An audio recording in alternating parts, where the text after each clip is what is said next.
Good morning, everyone. My name is Dave Rice. I'm here to offer a presentation about this very conference, No Time to Wait. As many of you watch the presentations, you might be asking yourself, who paid for this? How did this happen? So I'm going to get into these details here. Generally, I've offered this very concise presentation on the Friday morning of each of the last couple of No Time to Waits, just as an effort to be quite transparent about what it takes to get a gathering like this to be possible. So these are the primary components involved in the process. I reuse this slide every year because these contributions and the need for them are constant and true. Firstly is time. This includes all the time of the committees, like the organizing committee and our collaboration of the host committee. A ton of drafting email, curating the program, like social media work, fundraising, policy development, and other aspects that are happening sort of throughout the year that lead to us gathering here. But then to add to all the efforts that are happening before, during, and after the program, such as like the graphic design for the program and printing it, the volunteers that are helping coordinate our stage, our live stream, supporting our remote presenters. All this sort of time from like volunteers, and I guess essentially everybody's a volunteer. That's not like No Time to Wait has any like paid staff, but all this time is needed to create the space to welcome us all here. And then, certainly the host organization is also dedicating a tremendous amount of time towards supporting this. It's kind of an ongoing collaboration where we're, the host organization is making space, contributing to the program, and welcoming us in. The next major component is money. No Time to Wait is a free registration conference, but we really need financial support to help bring us together.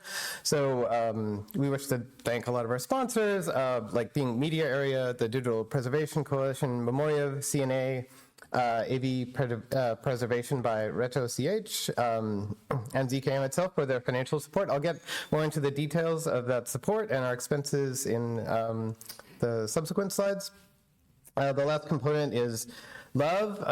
What a dull conference this would be if it was only run on money and time. Throughout the presentations, we find love in our service to communities, through our shared discoveries, within generous skill sharing, and the passion for the objects in our collection. As someone working quite a bit in issue trackers and pull requests, I can say that often one of the most motivating bits of data is the kind comment of encouragement or gratitude. So I'm always quite moved at this conference to see the sort of like collaboration, share, feedback that folks are giving one another to support their work. So I wanted to review a bit of the history. For No Time to Wait 5, we were able to gather sponsorship from these organizations. A lot of them I had already mentioned, and we're able to raise a total of 6,900 euros. For this year, this was the year, like our planned conference was quite adjusted at the last minute because of the Omicron spike in the pandemic. So the entire conference was moved to a very cute online venue called GatherTown, where if you were there, you had a little 8-bit character moving around like essentially a video game to socialize and give presentations. Because of this, we were able to the conference was quite a bit cheaper than $6,900. So for No Time to Wait 6, we didn't necessarily need to fundraise as much. We had these two funders essentially, and some individual contributions to media area coming to 2,700, and then we used 4,400 of the extra balance from the pandemic version of No Time to Wait. And this gave us the 7,100 we needed to run the No Time to Wait that occurred 2 years ago in The Hague.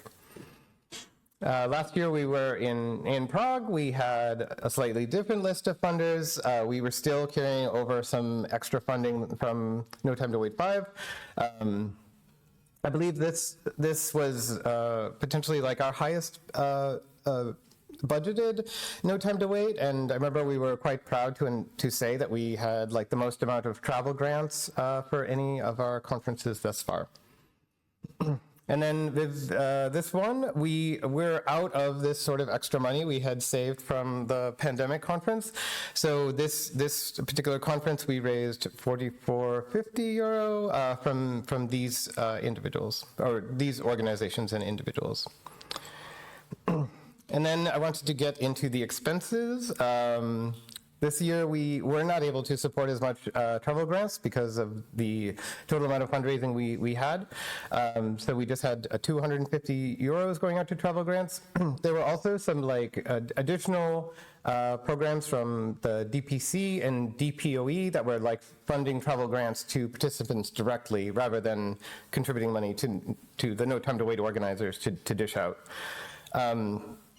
The second major expense is that we support the travel and lodging of the organizing committee, which is 4 of us. I was able to reduce this a bit by getting a DPOE grant myself to attend here. So this was only $15.50. We spent about €150 on printing out the programs, and then the social dinner last night, I'm not sure if we have the final bill yet, but we expected it to be about €2,600 for everything that happened last night, which I don't think is too bad. So the difference between our expenses, $44.50, and our fundraising, $44.50, we're only off €100 at this point, so I feel like we're doing okay.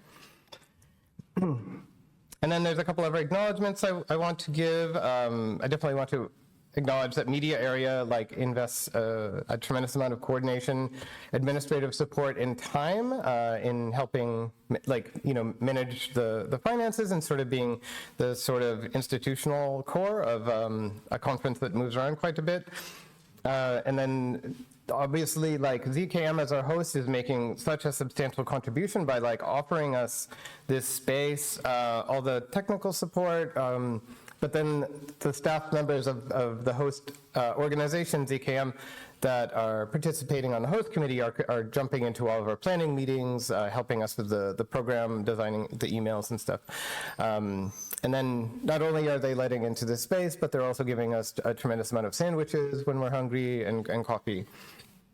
And then, it's important to acknowledge that it's not just the time of the hosts and the organizers, but also everyone presenting is contributing an enormous amount of time in preparing your presentations. So I want to thank the expertise of the volunteers, organizers, and presenters. And then, certainly for the attendees that are, for all of us, there's an additional layer of cost and time because we are all in conversations with our bosses or trying to figure out how to afford the travel. Even though it's a free registration conference, hotels and flights are quite expensive. All right, so this is my presentation. If anybody has any questions about how this conference runs, I can try to answer it. But that's the little financial report about No Time to Wait 8, and some of the organizers will be back at the end of the day to talk about No Time to Wait 9.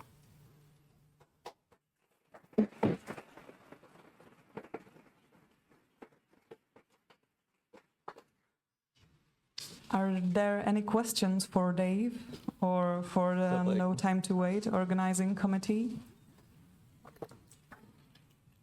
Cool. Okay. I just wanted to say a huge thank you for doing this.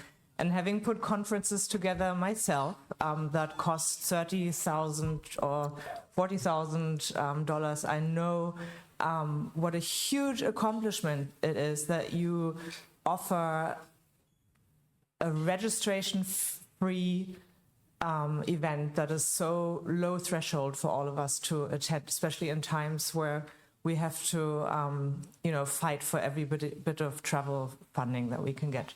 So thank you for that, and happy birthday, Dave.